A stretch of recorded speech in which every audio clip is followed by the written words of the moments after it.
My father came from Japan in 1905. He was 15 when he immigrated from Japan. He worked until he was able to actually build a store. Let me tell you a story in the form of a dream. I don't know why I have to tell it, but I know what it means. Close your eyes, just picture the scene as I paint it for you. It was World War II when this man named Kenji woke up. Ken was not a soldier.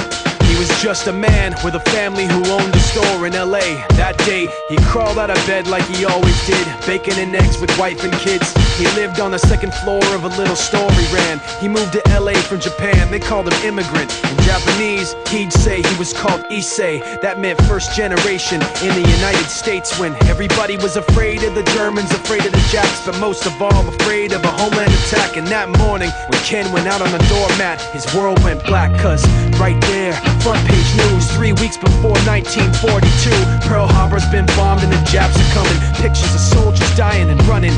Ken knew what it would lead to, just like he guessed. The president said the evil Japanese in our home country would be locked away. They gave Ken a couple of days to get his whole life packed in 2 bags.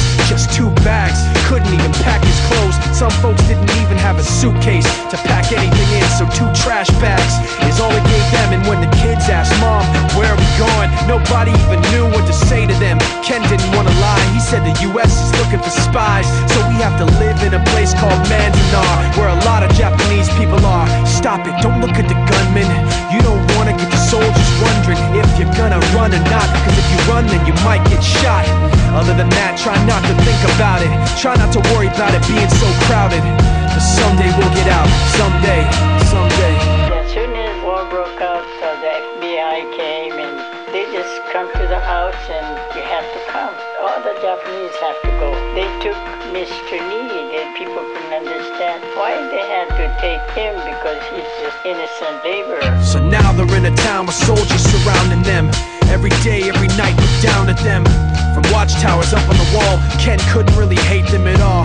They were just doing the job and he wasn't gonna make any problems. He had a little garden, vegetables and fruits that he gave to the troops in a basket his wife made. But in the back of his mind, he wanted his family's life saved. Prisoners of war in their own damn country, what for? And time passed in the prison town. He wondered if he'd live it down if and when they were free. The only way out was joining the army, and supposedly some men went out for the army, signed on, and ended up flying to Japan with a bomb. That 15-kiloton blast put an end to the war pretty fast. 2 cities were blown to bits.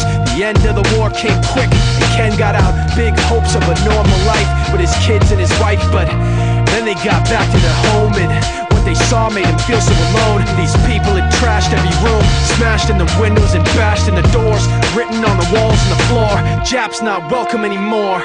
And Kenji dropped both of his bags at his sides and just stood outside. He looked at his wife without words to say. She looked back at him, wiping tears away, and said, someday we'll be okay, someday.